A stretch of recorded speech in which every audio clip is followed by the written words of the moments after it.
दोस्तों, मेरा नाम है अरुण कुमार। बुलडोजर की कार्रवाई जब किसी के घर पर होती है ना, तो बुलडोजर की कार्रवाई से न सिर्फ वह घर तबाह हो जाता है, बल्कि उस परिवार के तमाम सपने चकनाचूर हो जाते हैं। ठीक ऐसा ही उत्तर प्रदेश के कानपुर देहात के मैथा तहसील इलाके के चाल्हा गांव निवासी कृष्ण दीक्षित के परिवार के साथ हुआ।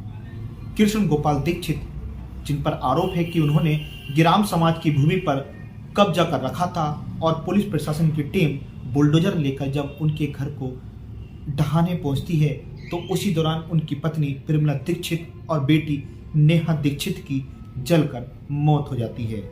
दोनों माँ बेटियां अपने आसियाने को बचाने के लिए आग में झुलस जाती हैं और उनकी दर्दनाक मौत हो जाती है।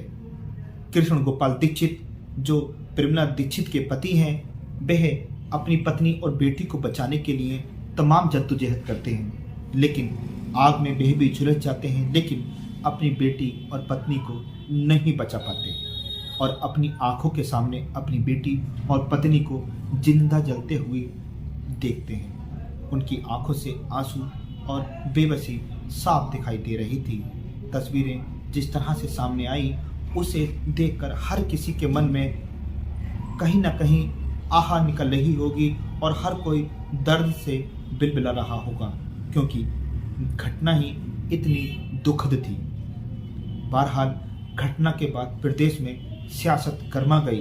तमाम विपक्षी पार्टियों ने, सपा हो, बसपा हो या फिर कांग्रेस, सभी पार्टियों ने उत्तर प्रदेश की योगी सरकार को निशाना बनाना शुरू कर दिया और बुलडोजर की कार्रवाई पर सवाल उठाने शुरू कर दिए। हालांकि उत्तर प्रदेश की योगी सरकार ने इस मामले में त्वरित कार्रवाई करते हुए न सिर्फ तमाम अधिकारियों के खिलाफ कार्रवाई की, बल्कि पीड़ित परिवार को भी आश्वासन दिया। लेकिन मैं यहाँ एक सवाल पूछना चाहता हूँ, क्या इस आश्वासन से कृष्ण गोपाल दीक्षित की पत्नी और बेटी वापस लौटकर आ जाएंगी? क्या जिस तरह से कृष्ण गोपाल दीक्षित अपने परिवार के साथ हंसी खुशी रह रहे थे, क्या उनकी वह हंसी वापस लौटकर आ जाएगी? यह बड़ा सवाल है। हालांकि बुलडोजर की कार्रवाई पर जब पहले बीजेपी के लोग उसको सही ठहराते थे और बुलडोजर की कार्रवाई को न्याय का प्रतीक कहते थे, वही आज छाती पीट पीट कर बुलडोजर की कार्रवाई पर कहीं ना कहीं सवाल उठा रहे हैं। कपिल मिश्रा, जो भाजपा के नेता हैं और बुलडोजर की कार्रवाई को वह कभी सही ठहराते थे, वह लिखते हैं कि ये बुलडोजर न्याय का है, ये बुलडोजर कानून का है, ये बुलडोजर आतंक और अपराध के अंत का है, ये बुलडोजर जिहाद के नाश का है, ये बुलडोजर प्रदूषण के खात्मे का है, ये बुलडोजर स्वच्छता का है, ये बुलडोजर चलता रहेगा। ये कपिल मिश्रा बीजेपी के नेता हैं और उन्होंने यह ट्वीट 20 अप्रैल 2022 को किया था।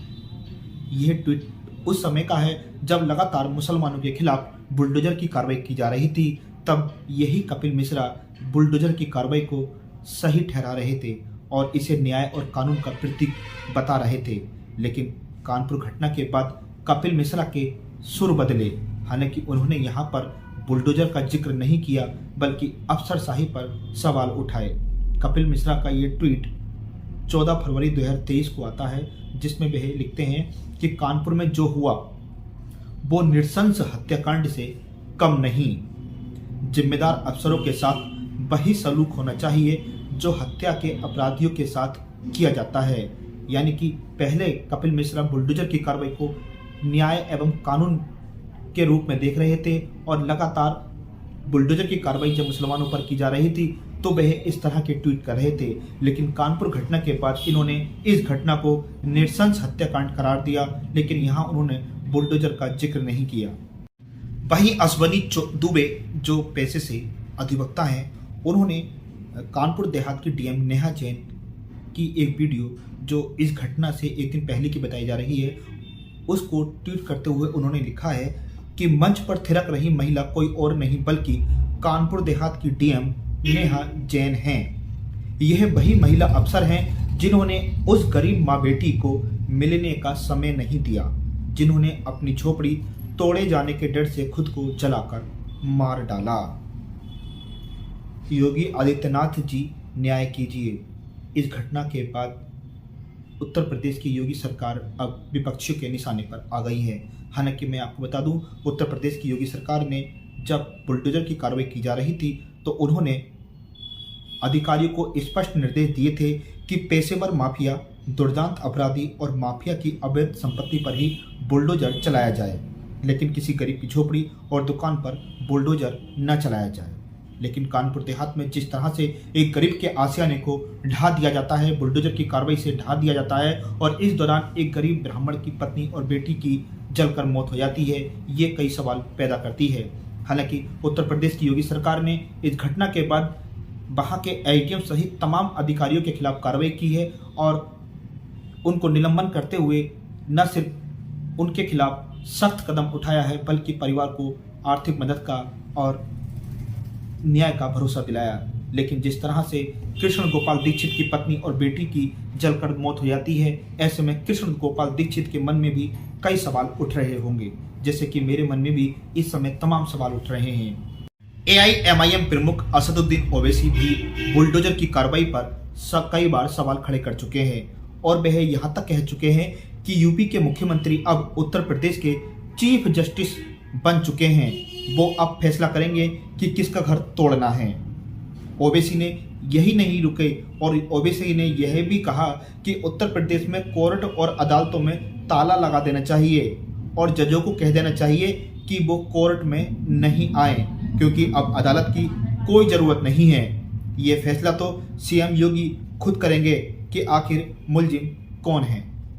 उत्तर प्रदेश की पूर्व मुख्यमंत्री एवं बसपा सुप्रीमो मायावती भी बुलडोजर की कार्रवाई पर सवाल खड़े कर चुकी हैं और अब ऐसे में विपक्षी पार्टियां लगातार योगी सरकार को घेरने का काम कर रही हैं। हालांकि 2024 का चुनाव भी ज़्यादा दूर नहीं है, करीब एक साल का समय शेष रह गया है और ऐसे में सभी विपक्षी पार्टियां योगी सरकार, बीजेपी सरकार को निशाना बना रही हैं। हालांकि इस घटना के बाद अब बुलडोजर की कार्रवाई पर प्रश्न चिन्ह लग गए हैं। बहरहाल इस मुद्दे पर आप अपनी क्या राय रखते हैं, कृपया करके कमेंट्स बॉक्स में अपनी राय अवश्य दें। साथ ही मेरे चैनल को लाइक, शेयर और सब्सक्राइब करना नहीं भूलें।